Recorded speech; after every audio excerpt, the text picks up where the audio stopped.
അസ്സലാമു അലൈക്കും വറഹ്മത്തുള്ളാഹി. 7ാമത്തെ ക്ലാസ്സാണ്. എങ്ങനെയാണ് നീട്ടുക? നമ്മുടെ അക്ഷരത്തിൻ്റെ മുകളിൽ ചെറിയൊരു അലിഫ് കാണലുണ്ട്. അപ്പോൾ എങ്ങനെയാണ് നീട്ടുക? സാധാ അക്ഷരത്തിന് നീട്ടുക. അപ്പോൾ നോക്ക്, ബാൻ്റെ മുകളിൽ ഫതഹും ഒരലിഫും. അപ്പോൾ ബാ. യാൻ്റെ മുകളിൽ ഒരു ഫതഹും അലിഫും. യാ.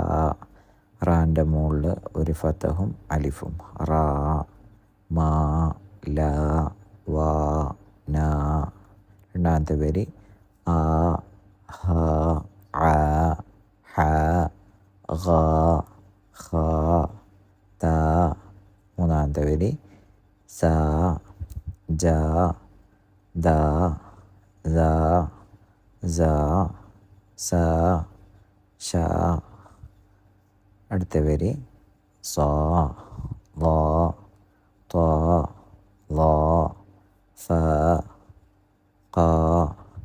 ക. അടുത്ത പേര് ഈ. ഹി. കണ്ട. അപ്പോൾ ഹർഫിൻ്റെ ശേഷം യാനെ പോലത്തെ നീട്ടലാണത്. ഹംസക്ക് ശേഷം ഈക്ക് ശേഷം ഒരിത് കണ്ടോ, അത് ഈക്ക് നീട്ടാൻ കൊടുക്കുന്ന സിമ്പലാണ്. അപ്പോൾ ഈ, ഹി.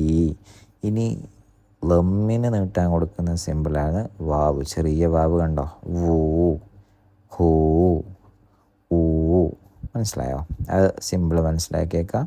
ചെറിയ രീതിയിൽ ചെറിയ സിമ്പിളായിട്ട് എങ്ങനെ ഫതഹിനെ നീട്ടാൻ കൊടുക്കുക, എങ്ങനെയാണ് കസറിനെ നീട്ടാൻ വേണ്ടി കൊടുക്കുക, എങ്ങനെയാണ് ലമ്മിനെ നീട്ടാൻ വേണ്ടി കൊടുക്കുക. ഫതഹിനെ നീട്ടാൻ ചെറിയൊരു അലിഫ്, കസറിനെ നീട്ടാൻ ചെറിയൊരു യാ, ലമ്മിനെ നീട്ടാൻ വേണ്ടിയിട്ട് ചെറിയ വാവ്.